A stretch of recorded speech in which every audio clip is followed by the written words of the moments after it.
Hello everyone. So today we are going to share something about biofilm.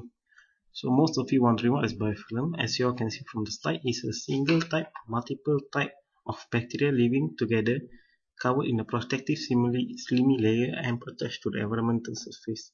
So basically you can see it's a group of bacteria surrounded with matrix of polysaccharide. Biofilm is also known as the bacterial city. So why bacteria form biofilm? Because bacteria are highly adaptive in terms of survival and vitality. So think bacteria like us is the best way to survive is to live together. It finds strength in numbers. And the slimy polysaccharide matrix protect the bacteria from the outside threat. The polysaccharide matrix is secreted by each bacteria. So how it forms? First step is attachment. As mentioned, bacteria is like us. It needs food and water source for it to nourish and to grow.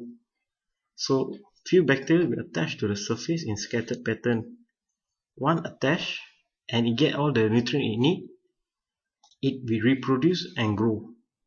So the polysaccharide layer is formed to protect the bacteria. This is called the formation of microcolonies. And once it have formed the first layer, it grow, it mature. So the old bacteria will die and form layer outside to protect the younger generation inside. So it's like a double protection. And the new generation of bacteria are produced.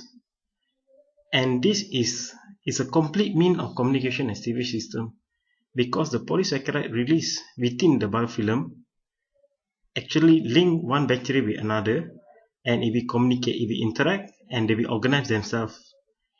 And polysaccharide matrix inside the biofilm is also act as architectural design, in which it will form channels and pore throughout the biofilm, so the bacteria will be able to transport the material around them. The last step is dispersion. This is where the bacteria actually form when it at the peak of its civilization, the bacteria will spread its territory.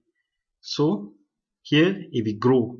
So the bacteria will undergo continuous mutation to adapt to the ever-changing environment. So once it detects the threat, it will respond to the threat and it will develop resistance. So it will produce a more stronger strain. This is basically the most strongest form of defense. And this bacteria will grow for generation and produce more biofilm. So how we eliminate? It can be only eliminated normally in medical lab or any kind of lab. We use ethanol alcohol, but it can't destroy the biofilm. When it can't fully destroy the biofilm, the biofilm will detect the threat and will respond and produce a resistance towards it. So we only can eliminate biofilm by removing the layer protecting the bacteria, and the mutation will produce more stronger type of bacteria. So basically, eBiocs have formed a way to actually eliminate biofilm. It involves suspension, in which it will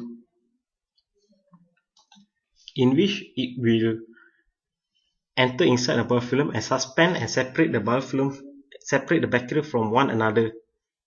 This is by disturbing their hydrophobic interaction between one bacteria and another.